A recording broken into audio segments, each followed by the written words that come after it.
Welcome to the Screen Guide Pod, a podcast aimed at bringing context, commentary, and conversation to the blank that you love.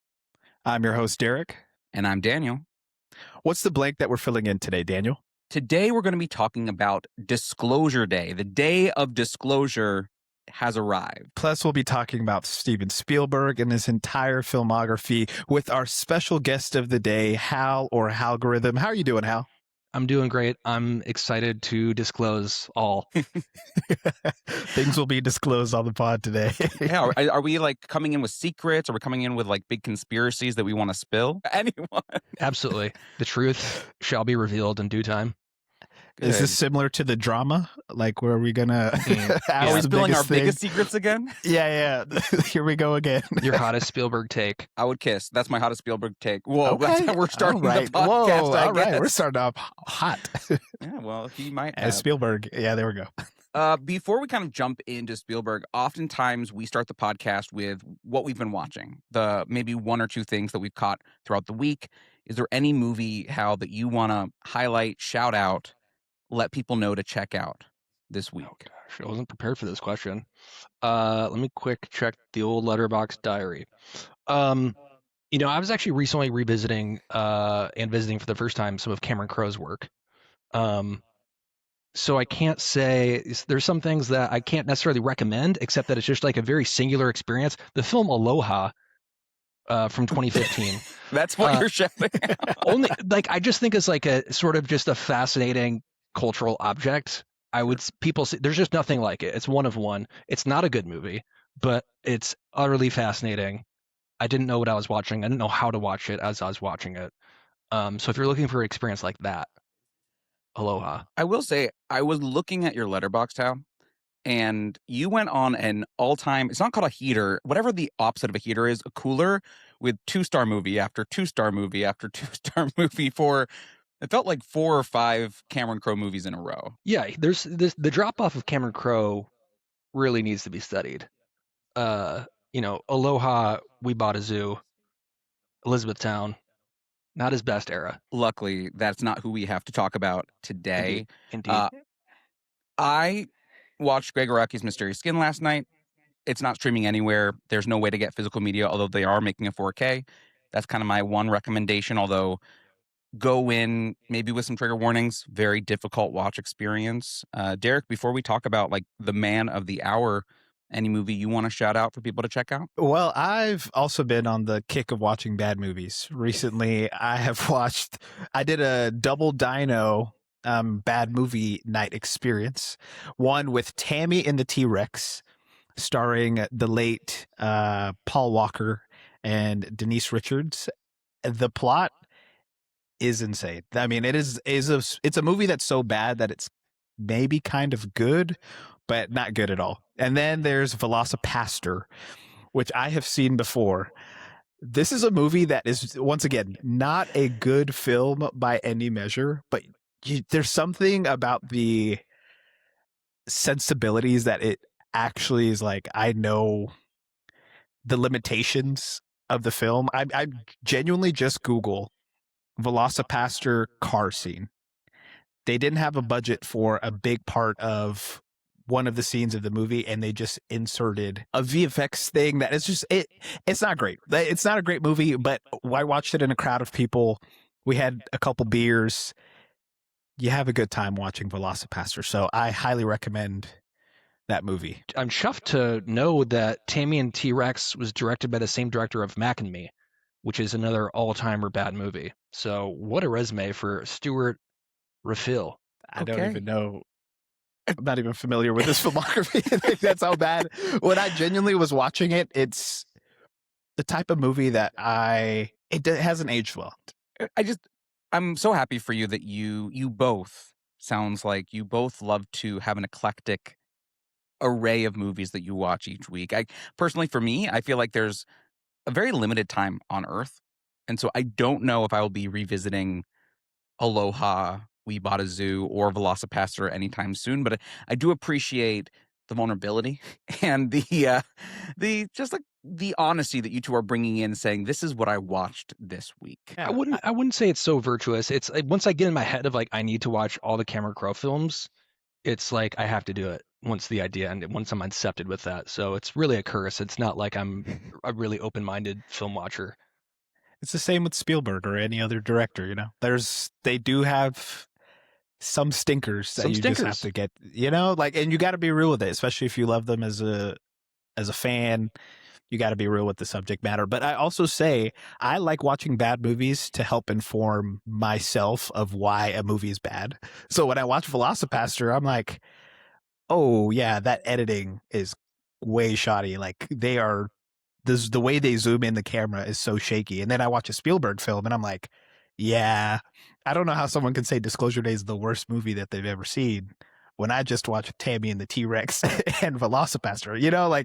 It really helps to inform the way that I watch movies. And so sometimes watching a bad movie is a blessing, but also it is cursed sometimes. I mean, that's maybe a justification for why I own Ready Player One or why I decided to rewatch BFG this year. Is sometimes you do have to watch bad movies in order to appreciate the good. But speaking of BFG, Ready Player One, speaking of Spielberg, that's who we're here to talk about today. The man himself, the man of the hour, the person who changed Hollywood forever. Hal, what's your relationship to Mr. Steven Spielberg? Steve and I feel like my my relationship with his films. I was thinking about this, and I think it kind of like there's like three distinct periods, right? Like, I think like when I was a kid, I knew Steven Spielberg was a director before I knew what a director did. Right. And two movies of his that really I watched again and again as a kid, Hook and Jurassic Park. So to me, like from like age 5 to 15, like Spielberg was like incredible because he was responsible for these movies I loved so much. And then there was this middle period where like I'm a teenager, I'm starting to get into more movies, expanding my horizons a bit, and I kind of get cynical and I'm like Spielberg kind of like dorky and cornball and I don't really like his stuff and he sort of fell out of favor with me. But then I feel like the last 10 years I've sort of rediscovered him and I've come to really appreciate him in his movies a lot more. And it could just be like if you watch the last 15, 20 years of blockbuster filmmaking, you're like, man, we took Spielberg for granted. Yeah. Yeah. And so I feel like the last 10 years, I've undergone this reappraisal of his work where I'm like, oh man, he is actually just like a master craftsman and storyteller. So I'm glad to be back, but it was a journey getting there. Yeah, I actually saw a graph of that same sentiment of like you grow up, you're like Spielberg's the best. You're like maybe early 20s, early teenage years. You just kind of fall in favor because he's popular to a degree, and you're like, I'm gonna go against the grain. And then as you get older, you're like, yeah, we used to have it good. We used to really do have it good, and we still kind of have it good. I think we do have a good. I think there's an earnestness towards Spielberg's films that can be very hard to buy into when you're in that late teens, early 20s period of life, when you're questioning everything, when life has beaten you down. It is kind of hard to watch this person who makes movies that are layered with hope, right? I mean, I think that's my relationship to Spielberg is that he works in genres that don't have to be hopeful and he makes them hopeful, whether it is, his take on the Alien film franchise or the adventure movies with Nazis, right? These films are full of wonder. These films are the things that like capture childhood, but they also always throughout his entire filmography have a level of optimism that as I was watching the film we're going to be talking about later on, I was like, I wish I could be, I wish I could be an optimist. I wish I could feel this level of hope that this man feels like he has, even in his most cynical films. There's that hope.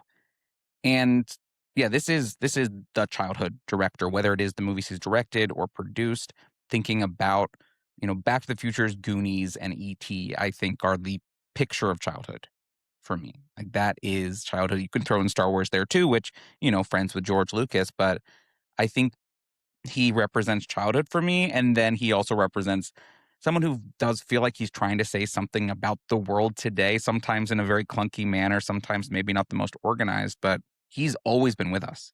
He's one of the most like consistent, prevalent directors we've ever had.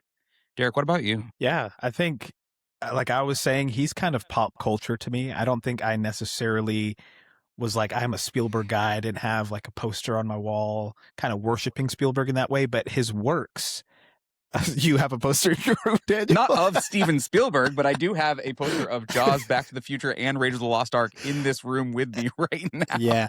Well, and it's not a shade to anybody that did, but I think for me, like Jurassic Park, dinosaurs, sharks, aliens, I don't know if that would be in the cultural zeitgeist without Steven Spielberg. In many ways, he kind of brought that back up into what I know today. And like you said, there's this deep sense of awe and fear that I think are two sides of the same coin in a lot of his work, where there's that deeper sense of the unknown that he's trying to make knowable, that when you're going through stuff, you're kind of like, there's real stuff going on that I'm like, I got to go work on. I don't want to be thinking about aliens or sharks. But I think at his best, it's like you're drawing me into something deeper in the world, but also in terms of myself. And so I love the sense of just entertainment that I feel watching a Spielberg film. And I think people don't like that at times, but I think for me, I like to be entertained by a Spielberg film, but also to think a little bit more about what he's trying to say about the world. Yeah, it's so weird comparing him to his peers, thinking about the films he's making in relationship to the films that Scorsese or Coppola or even Lucas were making, especially at the beginning and throughout. Like, you would never get a THRX, whatever, George Lucas's directorial debut. You would never get that from Steven Spielberg, or you would never get a Goodfellas from Steven Spielberg. He is a one of one, and he also completely upended what movies and what blockbusters would look like. And what is kind of your like formal relationship, Hal? What when you think about his strengths and weaknesses kind of as a director, what kind of draws you in, or maybe says, I don't really like this from Spielberg? Yeah, I think there's something thematically and then something just like in terms of his filmmaking technique. I think thematically, like, I think you mentioned this, Derek, like kind of the marriage of like wonder and terror, like movies that are like really exciting and kind of remind you of like playing with your toys, but also can be really scary. I think Jurassic Park's like the perfect example of that, where it's like you can be just so wowed by it and just like there's some really scary scenes. And I think his ability to sort of hold those things in tension throughout a lot of his work is great. And then also just like his thematic preoccupations with like broken families and absent fathers, I think just adds, even though a lot of his work is hopeful, I think there's a lot of sadness that permeates even his like most commercial work that I find interesting. And then I sort of touched on this earlier, but like formally in his filmmaking, I think it's only become more pronounced the past 15, 20 years of just like blockbusters that all kind of look the same and feel visually flat. Like you're watching Disclosure Day yesterday, like this, it feels different. Like the camera work just goes crazy. It's like these very sophisticated setups and just like very intricate and intentional blocking of actors.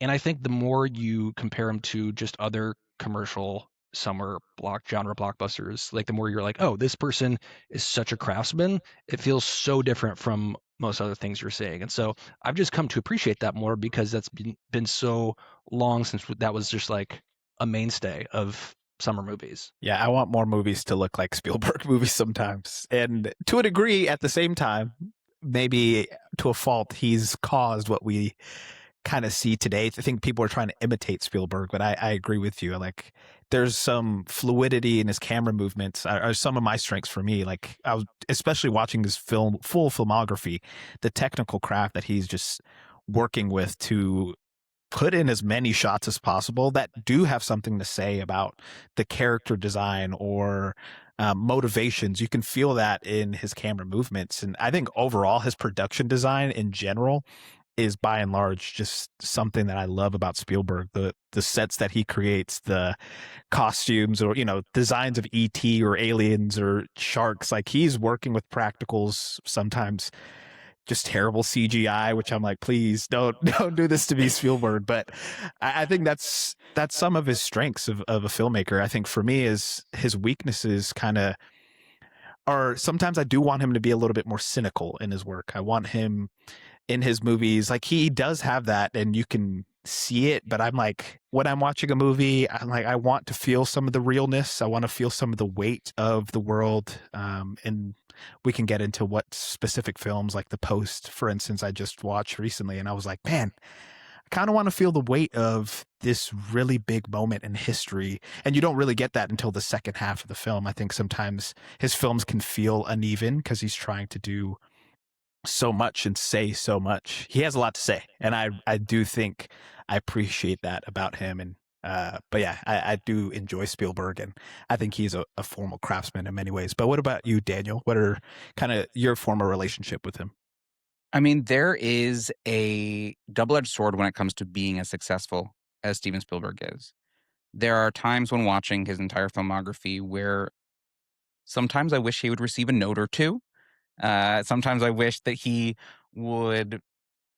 I mean, I know people have said Disclosure Day went through so many different rewrites, and like maybe the executives had their hand in it. But for me, when watching a lot of his longer epics, I do feel like he leaves it all out there in a way that could maybe be cut down a little bit. And I also, when thinking about my issues with him, I agree with you, Derek, that I think a lot of the issues with modern blockbusters we can connect back to Spielberg. And I'm not talking about Jaws. Really, I'm talking about Minority Report and the way that the films from the early 2000s that he made, where he made these films that are really interesting stories that maybe the looks of the world, I don't necessarily know if they were ready for prime time yet. And so many modern films look like the lighting, look like the cinematography. They don't look like the camera movement. They don't have his camera movement or his eye for like what should happen, but there's something in the production design that specifically thinking Minority Report or War of the Worlds that I think like infested and really kind of decayed what modern blockbusters look like.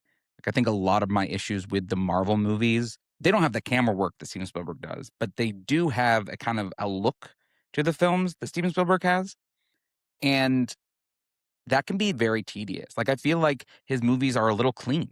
And even in the movies that look dirty, like Minority Report has some like dirty, grimy scenes, it still looks a little bit clean. It looks like it was shot on a sound stage in some ways. And that's not necessarily a bad thing. There's something old Hollywood and special about that, where it feels like he's one of the directors that has touched the giants, that has interacted with the giants of bygone years. But when thinking about dirt and grime and natural lighting, the films I think about are maybe Close Encounters, Jaws, and Duel. And then so many things that maybe should be a little bit more dirty, they feel like they have a sheen on it. They feel very clean, they feel very produced. And look, he has big budgets. I get it, but I don't know, do you two see that kind of cleanness? Is that a Yeah, good thing? Is that a bad thing? Like what do you think? yeah. I think you're referring most like to his collaborations with his DP Kaminsky, who also worked on Disclosure Day, where it's like this very desaturated, kind of glowy look. I also don't like how it looks. Like I think that's why like the camera movements are insane and incredible and awesome to look at. But like if you just look at individual frames of these films, yeah, I don't like the way Minority Report looks. I don't like the way War of the Worlds looks or Disclosure Day if you just get frames. And so I think that's why the camera movement is so important. But yeah, I don't like the way a lot of his 2000s films look.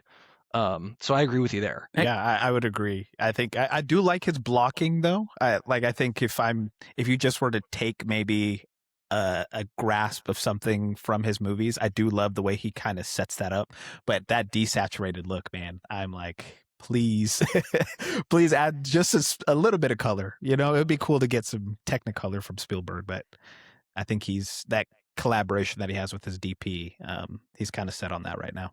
he's the perfect example of a director for me of why feelings to me matter more than like style. Like if your movie makes me feel, I am going to be bought in more than if your movie is really like looks the way that I want it to look, but then doesn't have any heart. Because every single one of those films that we just mentioned that I have issues with, there's so much heart behind it that I still get won over. I Mhm. think outside of maybe 3 films in his filmography, 4 films in his filmography, despite my notes, I'm there. I'm one. I am locked in. And if I started, if it, not our podcast, but if I started rewatching it or if I caught a scene, like I'm locked in until the end. Besides, sorry, BFG or any of those like some kind of ones that feel like they over rely on CGI and move away from like reality in some ways.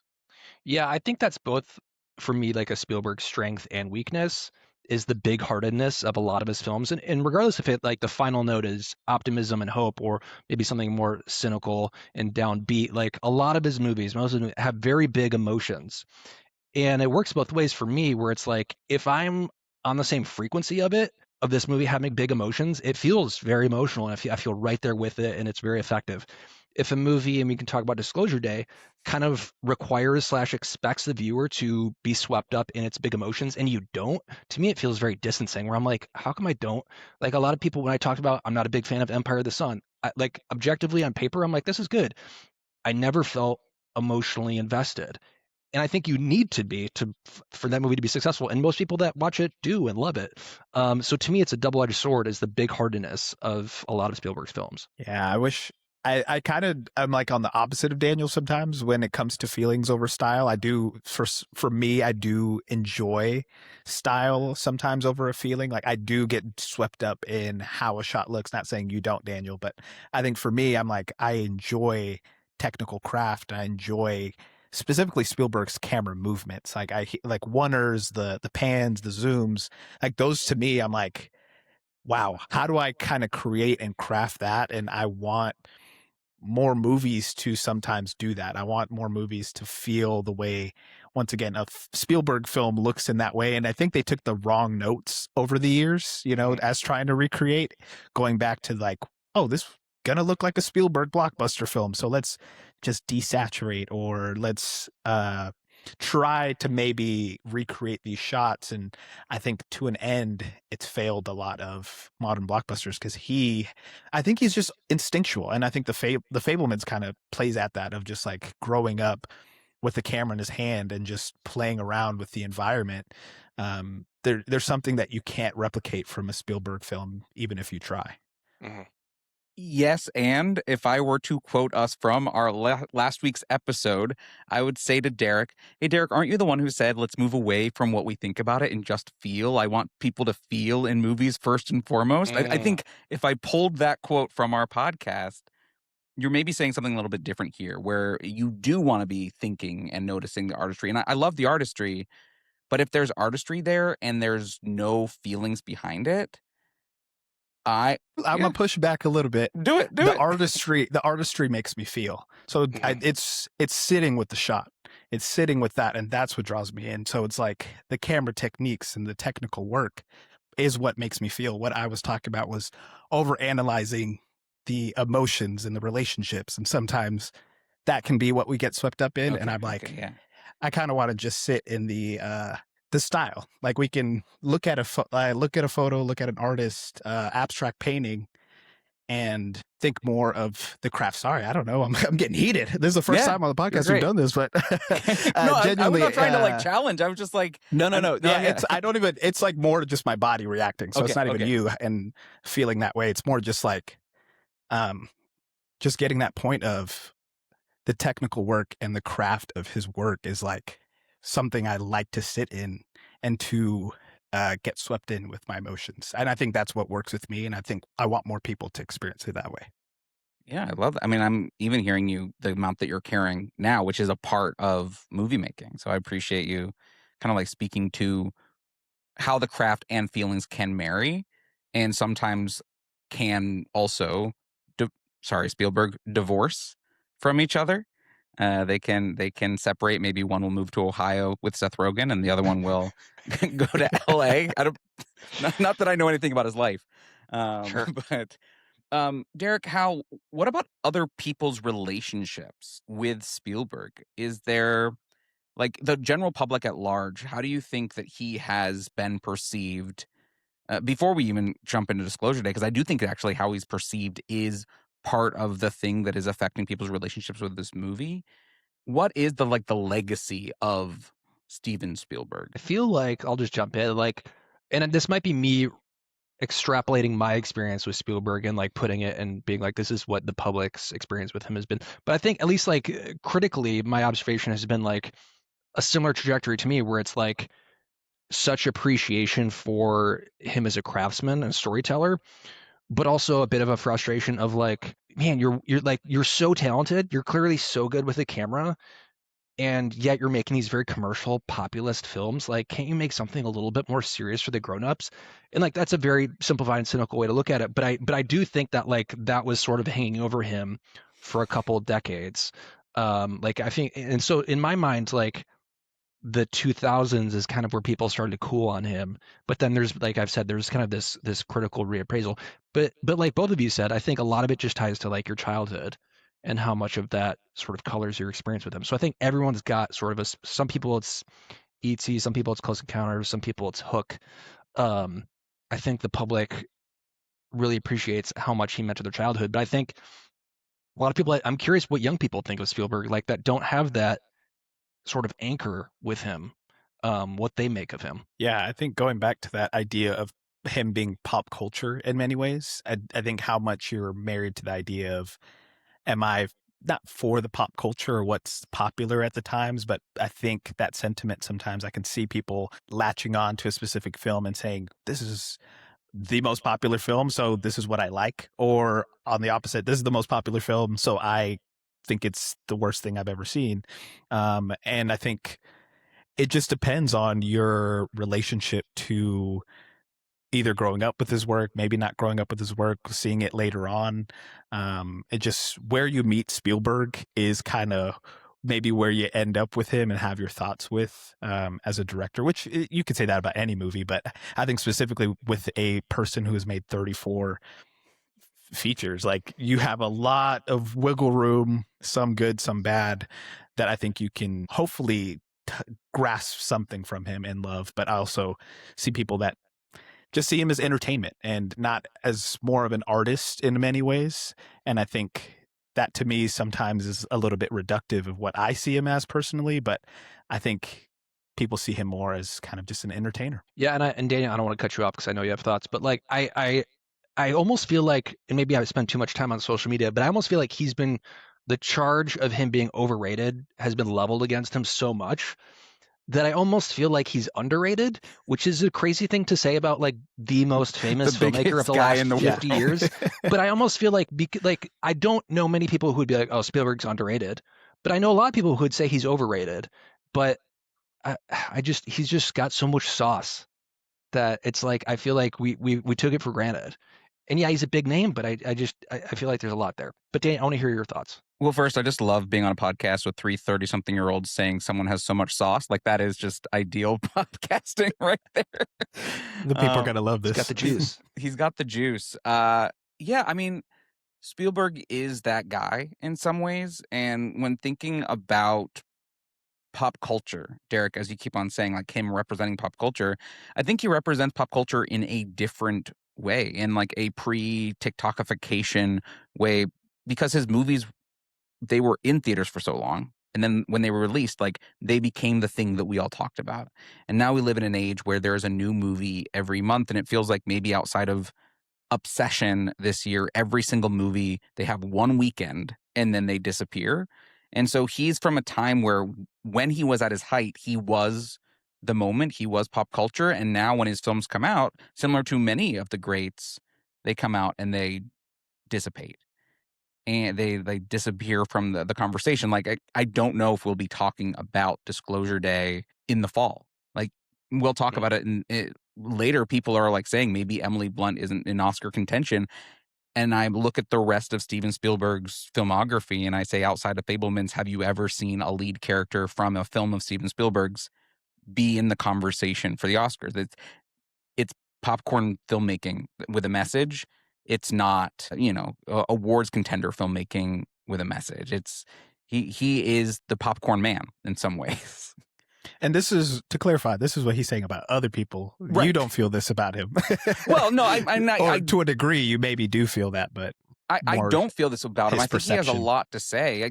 I think people see him as the man in some ways, where like he's really cool. A lot of people love him. And then I also think people see him as a representation of the man, of the Hollywood machine.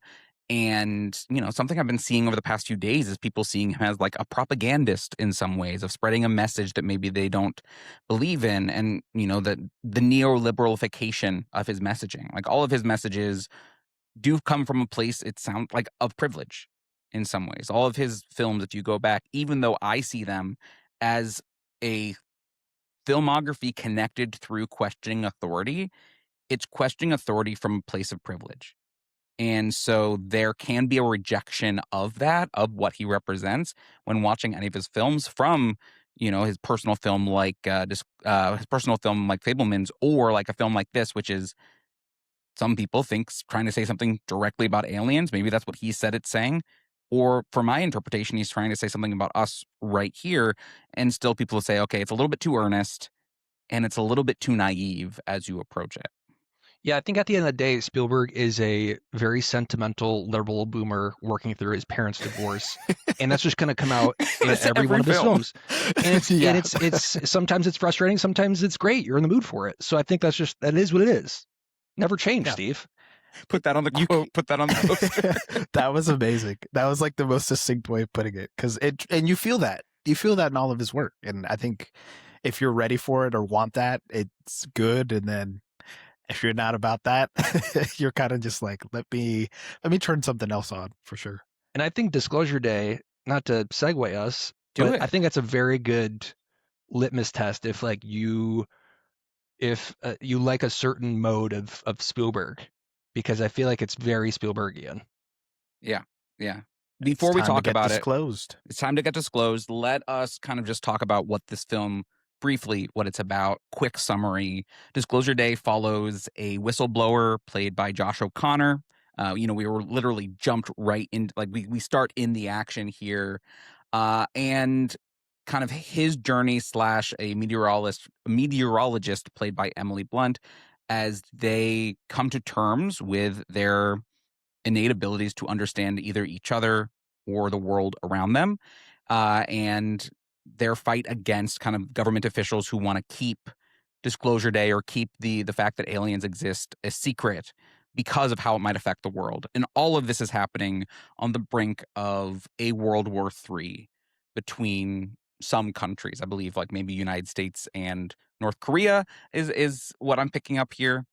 And that's the kind of like the overview of what the film is about if we take it on its surface level. You just jump right into the action with Disclosure Day.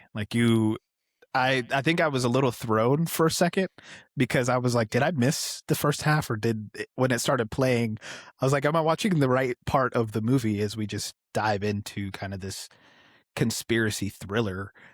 In many ways, I think a lot of people are maybe seeing it more as, a sequel to Close Encounters of a Third Kind. Like, we're going to go more into that alien aspect, which we're going to dive into that. But I think the movie itself was, it's about people.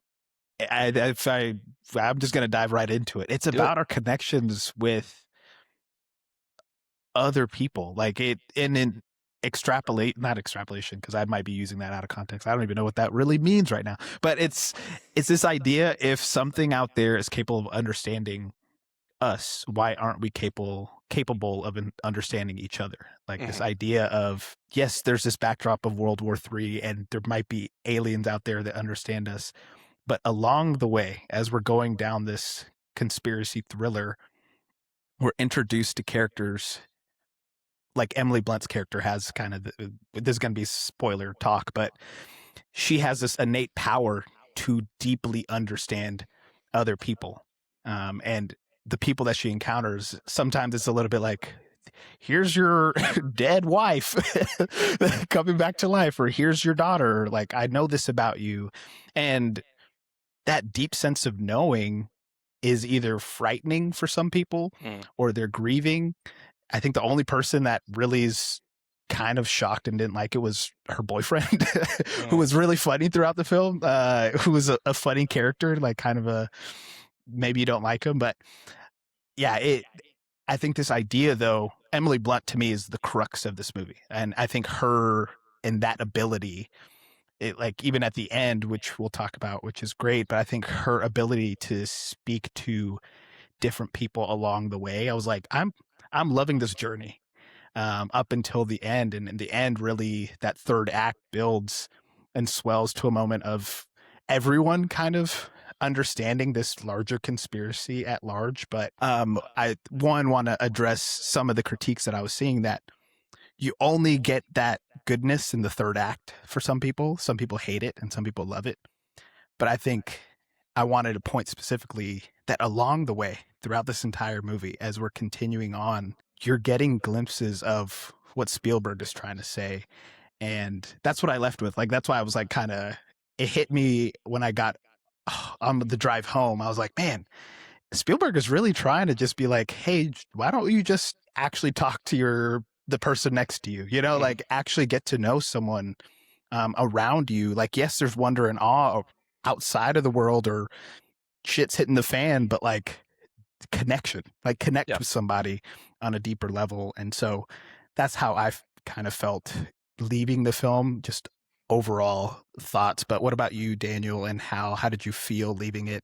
What did your big takeaways?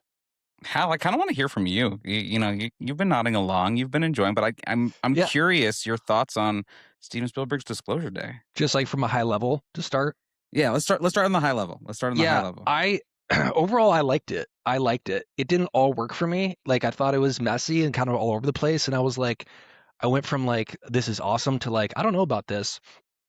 And so I'll say that like, I thought the first hour being dropped like in media res on this, like this on the go thriller where you're sort of picking up what happened before. I loved that. I thought the first hour was so much fun, so exciting. And I found the last half hour, and I think this is the tell, is like you either are on board with the last half hour or so of this movie or you're not. And for me, that was my least favorite part of the movie. And it makes so much sense to me because I just can draw a straight line from like the last half hour of this movie to the last half hour of Close Encounters of the Third Kind, which I also didn't, when I watched it, I was like, I'm supposed to be swept up in this and I'm not. And so it makes sense that like neither of them sort of penetrated my cold heart. Because I think you're either on the level the last half hour or you're not. And so I'm a little bit bummed that it didn't quite, I was like, man, this is telling from the score and the performances. I should be feeling something. I should certainly be feeling more than I am now. I like the ideas it plays with, but I wasn't always tuned to the same frequency of it. But overall, I thought it was a good time. I would say like if you divided Spielberg's filmography into thirds, which is you can do that because he's 35 movies. We're about you can almost evenly split that. I would probably put Disclosure Day in like that middle tier where I'm like, I liked it. I didn't love it. I liked a lot of the ideas. I liked a lot of the execution. It didn't entirely work for me, but I mean, even a Spielberg movie that doesn't entirely work for you is better than most things that come out in a given year.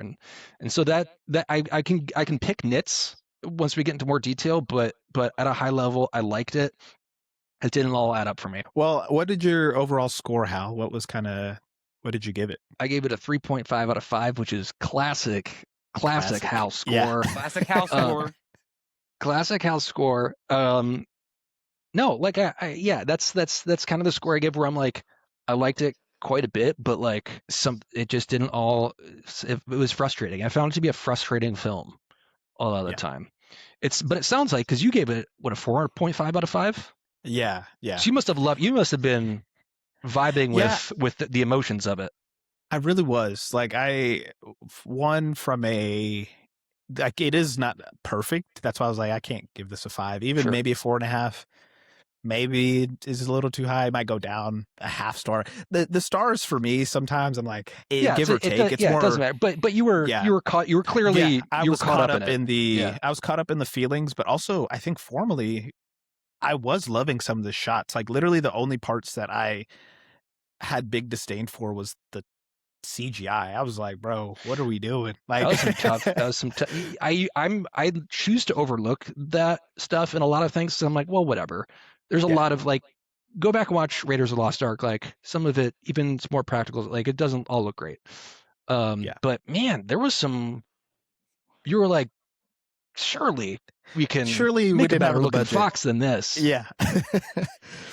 So I mean, it's one of those movies that I was on the same wavelength for experientially, but also was just like, man, it's cool to see out of the late stage directors that we're getting material from. This is high level stuff, I feel like, comparatively to what people are putting out this late in their career. I think this movie is in such a great conversation with the rest of his both late stage films, in conversation with Fabelmans, and also in conversation with the rest of his filmography. I think my first immediate reaction, something I wrote down during the movie, was if Fabelmans is saying something about his life or his childhood, this movie has so much to say about his filmography. And it contains so many great elements of his filmography. And maybe I just was bought in from the beginning, but I don't know. I mean, I can definitely see flaws here. I'm trying to listen or empathize with people's complaints. I know there's a lot of complaints with the David Kep screenplay, but seeing it twice, I'm on the journey every time. Kind of like Hal saying, I love that they just drop us in. It's a strange way to start, having this like fight be the thing that starts the film, but it's also like seeing two different sides fight each other, and then we are in the action. And I like that it's not seeing two characters being brought into a world. We've seen that movie before. We do have Emily Blunt as the POV character being brought into the world. I guess we have the Eve Houston character also being brought into the world, but I love that our initial protagonist, played by Josh O'Connor, he's been there. He's already informed. He already has opinions here. And so we're on the journey with him, but we don't have to be full of exposition dumps and be full of like be loaded up with all this world. We're in the world. We trust these relationships to the characters. And that's one thing I like about the screenplay is there's not everything is so spelled out for us. Some of the things we have to lean in on. And maybe it's like how you're saying is that this film is as good as you're willing to buy into it, which is maybe what we said about Backrooms too, where you're just like, if you're bought in, if you let it wash over you, you're going to have a good time. Yeah. Do we agree that Emily Blunt's character? Sorry, we talked about Emily Blunt. Like, I think she's maybe the only interesting character, but I think by far the most interesting performance in this movie. I thought she did it. Like, I was really surprised. She surprised me. I mean, she's obviously a good actor. Like, but I was really surprised by her range of emotions and how taken I was with this performance. Do you guys feel the same? Yes, her range especially. Like I got comedy from her. I got emotion. I mean, she was speaking different languages. Like we were getting all sorts of different vibes and looks from Emily Blunt, but specifically just even her interactions with other humans and other characters. Like when she was on screen, I was for sure that was the best parts of the movie for me. Like Josh O'Connor and his subsect was cool too, but I can see how where you're like I maybe have issues with, but I'm talking about when I'm thinking of the emotions that I leave and even my last notes, I'm looking at my like letterbox review. Most of it is kind of about Emily Blunt and her kind of journey and interactions with the people. So I agree with you there. Don't agree that she's the only interesting character or interesting performance. I do agree that she's given the most to play with. I think that she has, she does bring like of the 4 times that I cried, 5 times that I cried on my second watch, she brings it up 3 times with her relationship to being kind of unlocked into this world. I think that's really powerful. But I also, even though I think that they aren't given a lot in the screenplay, Coleman Domingo and Colin Firth, they play some really interesting notes for me. And I actually think the thematic through line of the film is really boiled down to the scene that they have in the house when Colin Firth kind of travels there mentally and they have the kind of conversation around empathy versus fear, which, yeah, it's simple. It's very simple concepts and ideas, but it's also quite moving to have these two people that seemingly have a long-term relationship kind of boil down their dichotomous views of the world. And so having that scene right before we have the scene between Eve Houston and the nun, I was about to say priest, the nun, and their conversations around faith and belief. Like, it's not subtle. It wears it on a sleeve, but all of Spielberg's films kind of wear their stuff on the sleeve. And I do appreciate maybe not their characters in full. I can understand that they feel like they are cogs within a grander machine, but I do really love what they're playing at and what those actors do with the text that they're given. Mm-hmm. And I like that you brought up the Colin Firth versus Coleman Domingo scene because it really is just like this the two sides of the argument that this film is interested in exploring. Ultimately, like the film, I think we're fine spoiling the film at this point. Yeah. Like it sides with Coleman Domingo's character. I think is Spielberg's view as well. Is like actually humanity can be trusted with this information. Humanity will use this to be more empathetic, to unite. Whereas Colin Firth's character is like, no, man, that's gonna it's going to tear people apart. Where do you find yourself?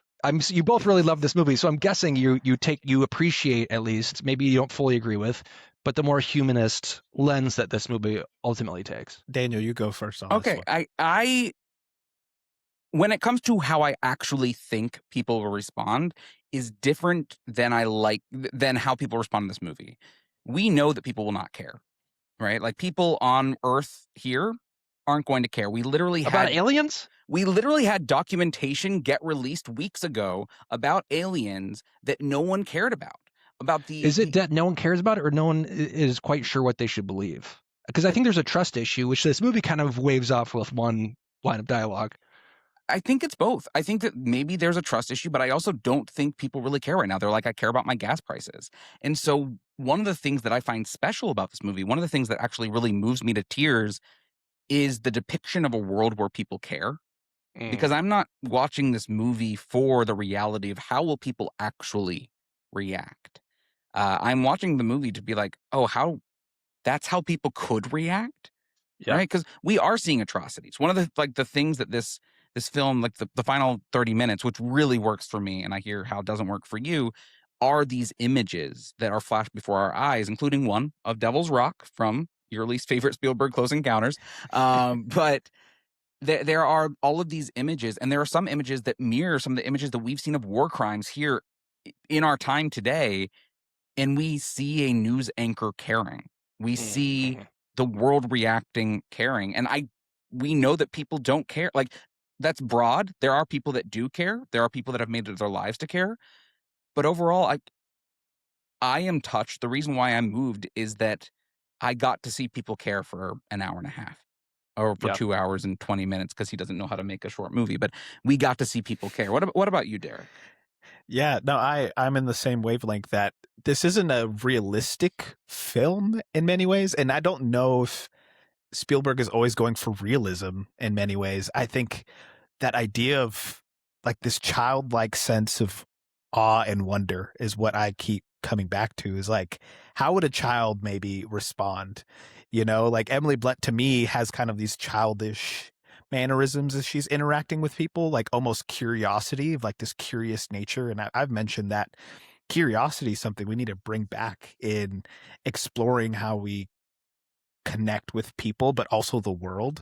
And I don't believe that's how the world is in a lot of ways. Like, I don't think people are curious to really examine, aliens and being like, okay, what does this actually mean for the world at large? It's like aliens, or, this happened. It was disclosed.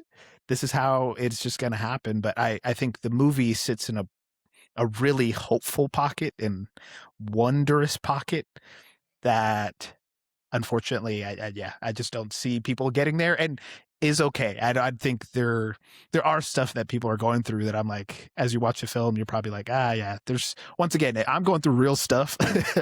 Maybe watching Disclosure Day is the least of my, like, I don't see this really happening in reality. But at least in the film, it does have it's grounded in some reality, but not enough to capture that heart. Yeah, I like that. I like that appreciation of, like, it's at least imagining a world in which we do unite, in which, CNN does share video assets with Fox News, and we all sort of unite around empathy. Kumbaya together. No, but I don't mean to be like it needs to be more cynical for me.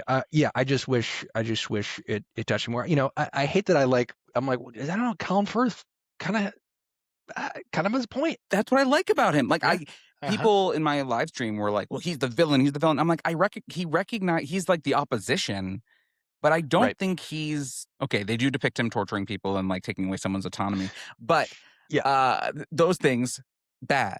But when it comes to motivation, and I think the best kind of like characters in a film, best maybe quote unquote villains in a film, have positive motivations. He's trying to protect the world. Yeah. And I know they have that line where Coleman Domingo says, like, you lost your way after you lost your wife. But overall, the idea that this information could cause harm is based in a type of reality. Yeah. And I think the reality question is maybe some people's hurdles with this film.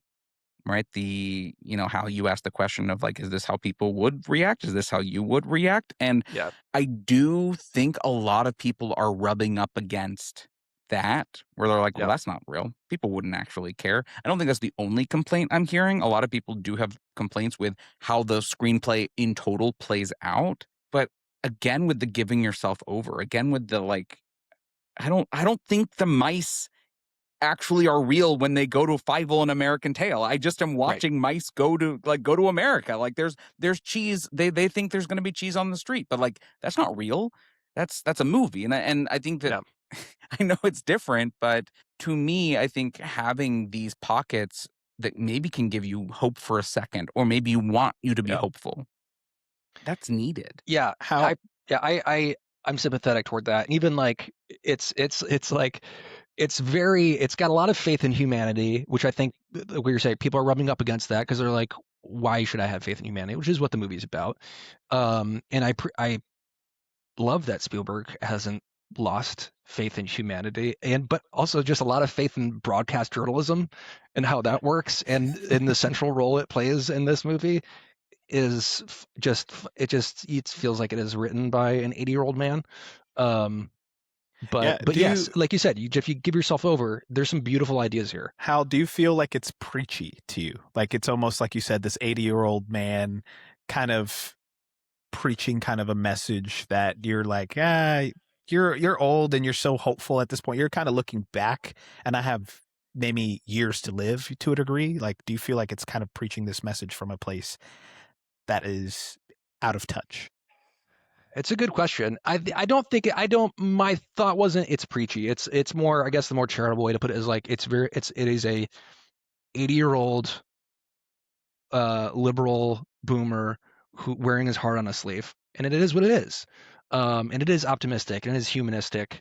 Um, and I think like that either you either find that beautiful and hopeful and you're along for that ride, or you're like, that's so ridiculous to me.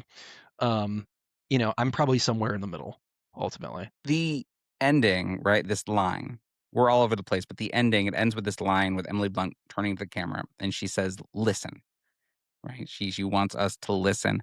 That is maybe a little preachy, but it did remind me of the end of School Days, Spike Lee's School Days, this idea of wake up, right? Which is another film, very different film, but another film about kind of opposing viewpoints, opposing energies, and how in the end, none of that actually matters. We just have to wake up from this. We have to, we have to listen in some ways. And so this film's not offering a solution when it comes to what's actually happening in our world, but it is asking us to listen to each other, right? That it is asking us to have empathy and hope.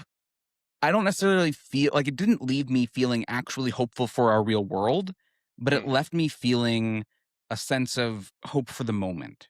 Hope for the moment that we could have like a large blockbuster, which probably won't do financially well, but a large blockbuster with the central message of hope. Yeah, and I thought it was funny that I don't know if this was on Spielberg's or Kep's mind in particular, but like it reminded me of the ending of Watchmen, but like where Watchmen, it's like these two, Russia and America are doomsday, kind of a similar situation to what Disclosure Day is, but ostensibly between America and North Korea. And at the end of Watchmen, it's like, oh, this intergalactic creature, let's divert sort of our attention and our animosity toward that, and that'll kind of unite us. Same thing in Disclosure Day, except it's like they're turning our attention to this disclosure of that, to the fact that we're not alone in the universe. So I found that interesting that it is this very hope tinged sort of reversal of the ending of Watchmen. And yeah, I think the final note is like listen to each other, be empathetic, and that's what's going to save us from war, either a literal war or just like our divisiveness as a culture, as a nation, as a world is empathy. And it's a little bit simple, it's a little bit cornball, but um, you know, I get it. I No, get it's it. so true. Yeah, he wants us to value connection with people over the power of the truth. Like you're talking about that Colin Firth, Coleman Domingo. It's like Coleman is really just not yelling at the clouds, but he's like, man, connection. Like this will bring people together. And is that truthful maybe today? Probably not. But I think valuing what Colin Firth is having, which is he wants the power of the truth, like this value of this unknowing being aliens do exist, like this truth that can shake the core values of so many people. You know, faith is a big part of this movie that we haven't really even dived into. I think we could talk about so many different aspects, but I think he was also trying to get at where, man, religion and what people feel and what people believe, like at the same time, like connecting with other people, connecting with one another is more valuable than this power that we can have over one another. This power that we can have over what people believe is true and not true. It's like, no, are we capable of empathizing with other people? And yeah, it's really simple. Just listen. I was like, oh, okay. I really did like kind of roll my eyes a little bit, like to a degree, but and that's why I didn't cry in the movie. I cried after the movie. Like it really was like, because it was so, once again, simple. But when I really thought back on what he was trying to paint as a picture, I was like, okay, no, in the current state of where we're at, I think I didn't leave hopeful, like you said, Daniel. I genuinely left like, man, we are not going to reach this in this world. We don't get to see utopia. Yeah, we don't get to see this play out on the daily, because we don't. Like, we can see it in the news all the time when things are disclosed. Like, it never has that same impact the way that it should. And I don't know, maybe I'm reading it wrong in what Spielberg is trying to say, but I'm like, I think that's what he wants us to actually feel. Even though the ending didn't get me emotionally, it's like something earlier in the film did sort of really grab me and make me emotional. And it was like, I think it was the scene where they, very dramatically hop aboard that train, and Emily Blunt sort of has this like panic attack and is just so overwhelmed with all of this newfound power she has, and this newfound like sort of the supernatural display of empathy is just like overwhelming for her, and like just like knowing what's happening and being looped into it finally. And I kept thinking about like, I loved that as like this depiction of like knowing the truth and being a vessel for truth is like such a burden, it's such an emotional burden. And I thought Emily Blunt's performance really captured that well. Same with Joshua Cotter, where it's just like, oh man, like I think maybe that's why Colin Firth's character is a little bit right, where it's like, it is a burden to have to know the truth, to know. And that is what moved me. And I think it played well. I don't know if this was on Spielberg and Kep's mind, but earlier in the film, when Colin Firth is sort of diving into that one character and getting in her head, and he quotes from the Bible, like, "Father, let this cup pass from me," something Jesus said in the garden, of like, this is too much to bear. This is so much of a burden. And so I just think that capturing of like the idea of like knowledge of the truth or being a vessel of truth is such an emotional burden. That's a really fascinating idea to me. And to find these characters that find themselves in the position of like, I'm carrying so much. I'm literally carrying the weight of the world, and it's too much. And I don't want this. This feels like a curse, not a blessing.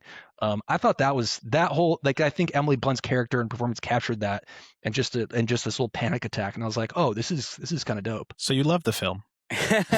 So you did I love it. I loved that idea. That idea I really liked. I really liked that. There are a bunch of ideas that I think are so interesting that the critiques I have about the film are the little veins that they didn't dive into, or that they maybe poke at a little bit, that I feel like they maybe could have gone a little bit further, whether we are talking about the burden and what we see there, or whether we're talking about faith. Like, I feel like the Eve Houston character and these concepts of how do these things interweave, there are some really interesting questions there. And then we just abandon them for that kind of final 30 minutes. And I love the final 30 minutes. I think it's really, really powerful, but it it becomes more about us, the audience, reacting than it does to the characters, the individual characters. It becomes seeing the world around us as a representation of us, the audience. We don't get to see Eve Houston and her journey. It's like one conversation that kind of shifts her perspective a little bit. We don't get to see how the individual characters react, and the movie's not interested in that. And I hate critiquing a movie by saying, well, you didn't do this thing that was interesting. You didn't go down this vein. But there are, when they pose those questions and then they don't answer those questions or at least explore them more, it does feel like a little bit of like a missed opportunity, especially as this kind of final film. Not a final film. I know he's working on a cowboy film, but like a final period on a type of film that he's made.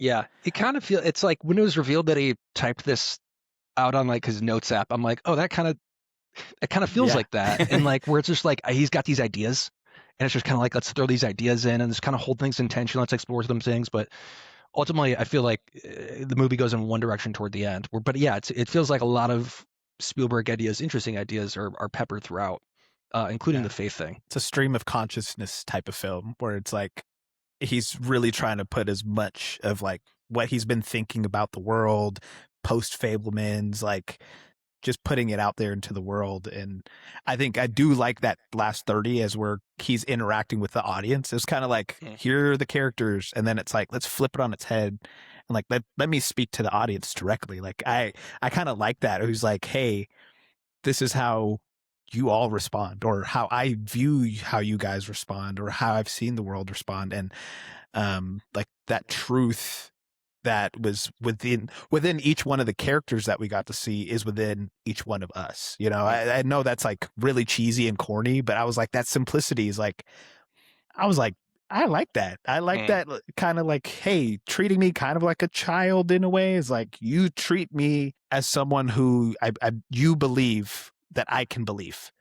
Like you have faith that all of us can actually believe these messages. But yeah, it's a stream of consciousness though to get there. It's just like, okay, I'm going here. I'm like, maybe you're going to go into faith. And it's like, we're not going there. Josh O'Connor, his character, I really sometimes wanted more of him.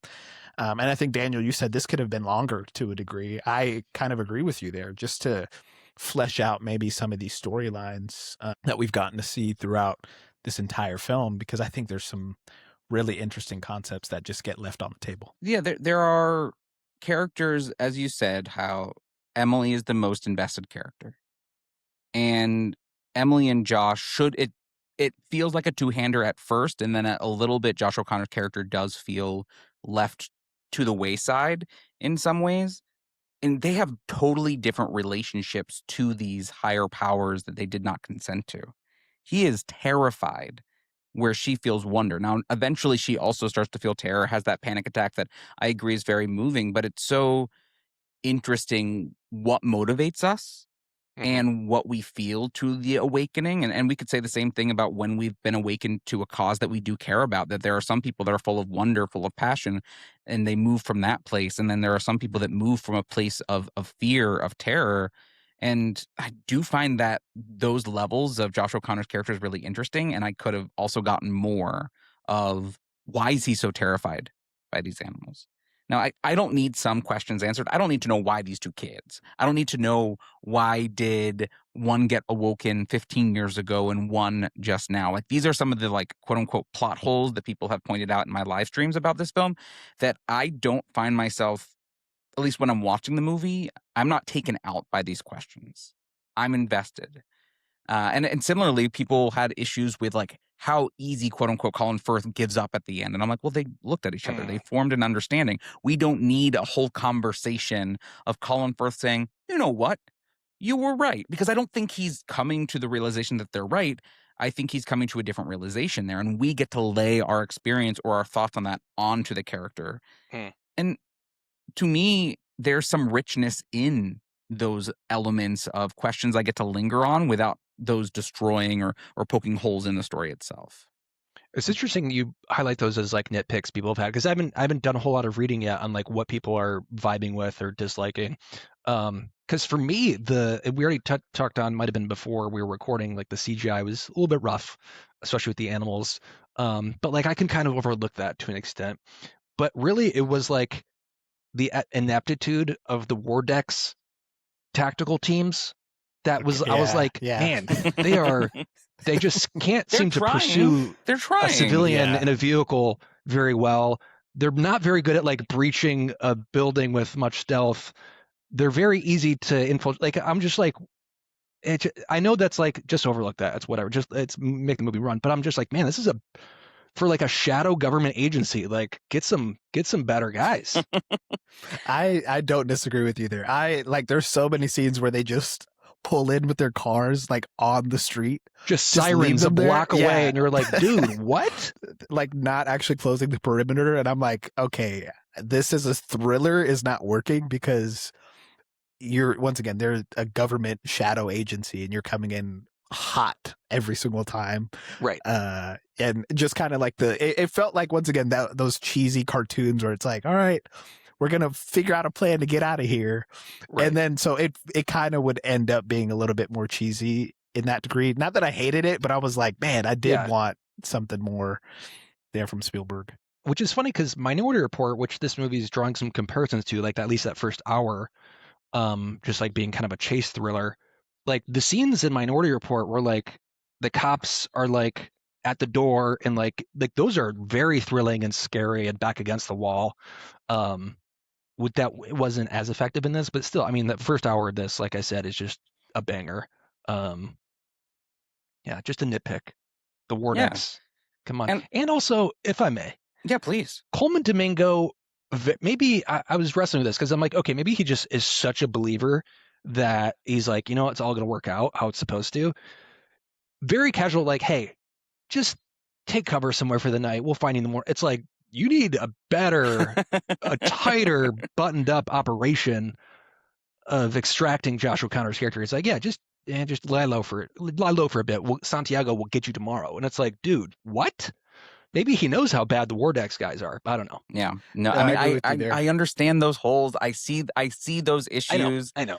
And I think we can do that or nitpick to any film. And it's not to say that I don't have critiques on the movie. I do have the flaws. We've already heard some of the things I think, but I think when it comes to those, to me, I think that there's a level of like cinema sins-ing of like, well, he should have had this whole backup plan and all of that.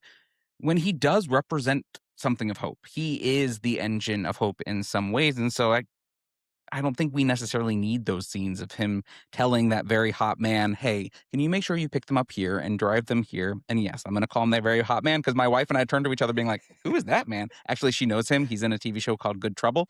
But yeah, I didn't know. Are we talking about like the main sort of henchman? The henchman guy. Yeah, the henchman guy who's like in a firefighter outfit, you know? Like I mean, I don't know his name, like Sergio or something. Either way, pro. It's a pro of the movie. I hope that's his name. Yeah, he was very sinister feeling though. Like out of all the quote unquote villains, he did have that classic villainesque type to him, like archetype throughout the entire film. And also, once again, if we're going back to cheesy, like not cinema sins, but he kind of just was like, that's it. And then just storms off at the end of the third act. I kind of was like, the Colin Firth, honestly, giving up made sense, but him kind of giving up didn't. I was like, I wanted more, like someone to punch him or something. He just walks off. So, but not, once again, not, I didn't hate the film, but there was some times where I was like, suspend your disbelief. Like, I do enjoy this film. To really get to the core message, I think when I look back on it, those are smoke and mirrors maybe to something that I'm like, at the core, I really did enjoy this. Is there anything else, though, that we want to say about the movie before we talk about public reception or how everything's doing? Go watch it. At least for me personally, I think I know some people, there's kind of this weird online discourse of like, don't waste your time. It's not worth it. I wish I got my money back. And I'm like, I don't think this is the worst movie you'll ever see or even the worst movie of this year. I think it does have something to say. And I think it has grounds for good conversation that I wish we were having a little bit more of. Like, I think this pod entirely, like me talking with Hal, like who you disagree, but I'm gaining insight into the things of like, yeah, there are some stuff that I don't find flawless about this film.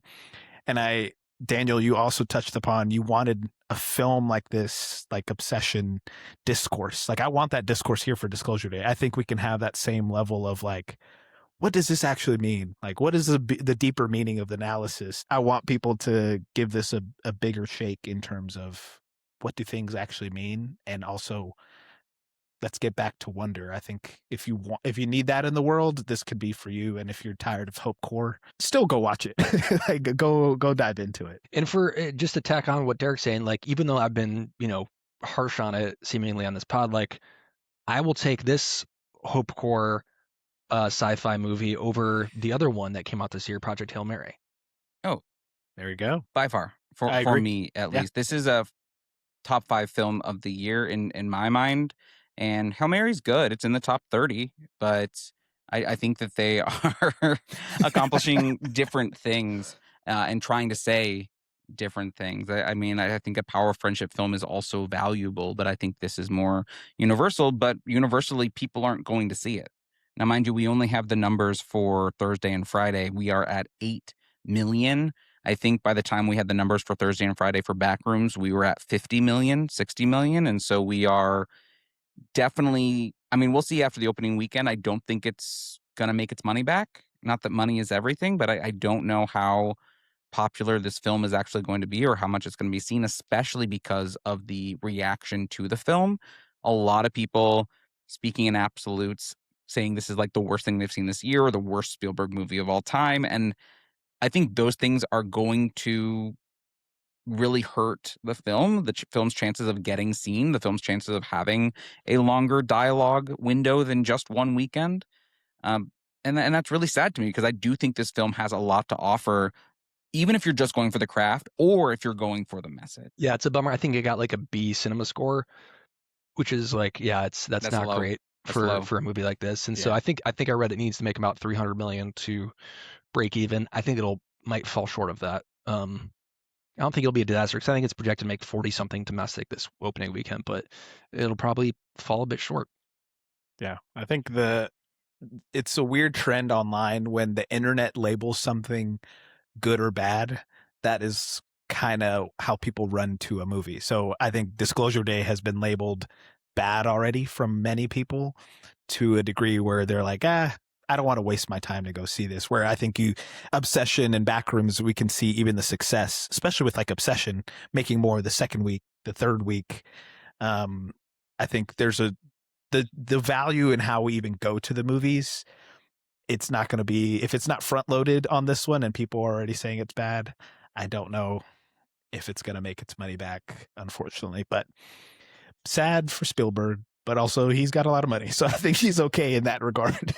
Yeah, I mean, I'm not too worried for the money for him. It's more just like I want people to see this movie. I mean, it has a 3.4 on Letterboxd, and if we look at his entire filmography, this is in his lower half when it comes to the average rating on Letterboxd. Schindler's List is the highest rated film for him. Actually, funnily enough, Catch Me If You Can is the most popular film for him. But looking at the 34 films I have on my Spielberg ranking, this is in the it's in the high 28s when it comes to its ranking. It's like rated higher than War of the Worlds right now, but lower than War Horse, Hook, Amistad, or The Post. I think that's probably just like a knee-jerk reaction because it's like those are all movies people are either rewatching or like they're not watching with this sort of hype. I'm spending $20 on a movie ticket mindset. So I think it's not benefiting. Disclosure Day is not benefiting from sort of that context. So it makes sense to me that it's lower rated at the moment because I think opening weekends it's either a little bit high or a little bit low. Does that make sense to me? Yeah, I mean, we are living in a world where 3-4 different releases from this year are in the top 500 rated of all time now. Obsession is in that list. Project Hail Mary is in that list. And I believe Nirvana, the band, the show, the movie are all around like a 4.1, which is, just something to be aware of when we think about letterbox rating scores and how bias can come in for not just older movies, but newer movies as well. But, speaking of letterboxed rankings or rankings in general, where does this film fit in for both of your Spielberg rankings? Both of you, I believe, have either finished the entire filmography or are about to finish the entire filmography. Hal, that's one of the reasons why I wanted to have you on, because you have seen every single one of Spielberg's films. Where is this in your totality ranking? I think it's like mid-tier Spielberg for me. I think for me, there's like a pretty clear in my mind. A lot of people disagree. Like a good 10 or 12 movies where I'm like, these are really good. I Yeah. really like these. And I think there's maybe 10 or 12 movies of his where I'm like, they're not bad, but like they're not for me. And then there's probably, 10 or 12 in the middle where I'm like, this is good, but like I just like the other ones more. And I think that's that third thing, that middle tier where Disclosure Day sits. Derek? Yeah, I have it at 13, or I think I would have it actually at 12. I would move it back, but kind of in between a weird space, Minority Report and West Side Story for me, are the two that I have at least on my full ranking. But I really enjoyed this film, and I think I'm in the space where I kind of really enjoyed this film. Who knows if I watched this if I was younger, or maybe even if I was older, if I would have a different reaction. But I think right now it feels like a message that we needed, and I think that informs where this ranking is, where I look at the ones that are at the top of my list have that nostalgic feel to it, and then like you said, the ones that I'm like, I don't really want to revisit those, or just the ones I have no personal connection to at all. So this one I think I have a little bit more, so it goes higher up. So sorry to people who love, Lincoln or The Color Purple. Those are not higher on my list Did you than like this? Disclosure Day. Question for both of you. Did you like, because his most recent movie before this was Fablemans, did you like this more or less than Fablemans? I kind of have them at the same level. I Yeah. think that there's the Fablemans. I think what I love about it is like the heart, and like there's a visual style, but it's smaller. It feels a lot more intimate. Um, this one, I have them at 9 and 10 for my ranking. So they are very neck and neck. Where I wish I could tier rank on Letterboxd, I really wish I could. But I have these. At first I had it above West Side Story. Right now, after seeing the second time, after thinking about West Side Story again and some of the masterful dance sequences, I do have this right below West Side Story, right above Fablemans. Yeah, I have Disclosure Day above the Fablemans, but personally I think it's really in conversation in a lot of ways with the Fablemans and what he's trying to maybe say about his relationships, but also his relationship with the world. And I think I like what he's saying here a little bit more than Fablemans, but I think similar to Daniel, it's close. It's not, they're not far apart for me. Yeah, it's looking at my ranking, it's very like the top 10 are either the biggest juggernauts from the 70s, 80s, and 90s, where I go from I guess the 80s, I got Raiders, Jurassic Park, Jaws, E.T., Close Encounters, all in the top 5, all these 5 out of 5s. And then outside of Schindler's List, all the Schindler's List and Last Crusade, the rest of the top 10 are all his post 2015 personal stories that feel like him reconnecting back to his roots in some way. Yeah. Hal, what are some movies in the top of your Spielberg rankings that are a surprise for most people? I know they're online if you want to go see them on Instagram and TikTok, but Sure. what are the ones that are kind of shocking? I think I'm realizing that I think I have a higher view of the early 2000s Spielberg run than the average person. Like I really like Catch Me If You Can. I really like Minority Report. I really like War of the Worlds. I really like Munich. So those are all movies in my top 10 that most people would not consider all of those in his top 10. So I preferred that Spielberg mode. Not, I love his 90, Jurassic Park is up there. Jaws is my number 1, but I really do love that sort of post 9/11 Spielberg run, minus The Terminal, which is just not for me. But that's even though we were talking about the desaturated look with Kaminsky's cinematography, I don't love that look, but just that run of movies is to me just a really exciting stretch of filmmaking for him. And all of those movies sort of have this weird melancholy, but just are very propulsive and action packed. So I like those movies a lot. And then I guess another one people had problem with West Side Story, where I need to rewatch it. But even though I think that movie's got plenty of problems, I don't love some of the performances in it. I just visually that movie was just so full of energy that I was just it was joyous. I actually think he should have won Best Director for West Side Story. If we're talking about awarding him in the 2020s, I think West Side Story is just incredible. Moving ahead, next week on the pod, or next time we're doing the pod, Derek and I are going to be talking about Toy Story 5, as well as the Pixar greats, kind of measuring it up against the rest of the giants. Hal, where can people find you? They can find me on TikTok at the Halgorithim, or on Instagram, the _Halgorithim. Amazing. Amazing. Love it. Derrick, what about you? They can find me at simiviews, simi.views. I also have my website is out now. So if you want to find a way to find me easily, simiviews.com. And then you can go from there, or TikTok, Threads, if you're interested in my thoughts there. But yeah, what about you, Daniel? Where can they find you? Daniel Film Therapy on all platforms, TikTok, Instagram, Threads. No website, but you can, if you go to danielfilmtherapy.com, I don't think it'll bring you anywhere, but you can always do that if you want. I'm just gonna try it. See what Just happens. try it. See what Literally. happens. If you get a malware issue, don't mind I'm gonna me. buy It's the not my domain. fault. Keep For it for sure. myself. And you can also find the Screen Guide podcast on all platforms. You can find us on YouTube, Spotify, Apple, anywhere that you listen to a podcast, as long as those are the 3 that you listen to on. That's where you can find us as well. Nice. Yeah, I mean, we'll be other places maybe eventually. But I really want to thank you for tuning in, listening to our discussion about Disclosure Day. You've been listening to the Screen Guide podcast. We've been your guides with the special guest Halgorithim. And we filled the blank with Disclosure Day. So don't forget to put it in your ears.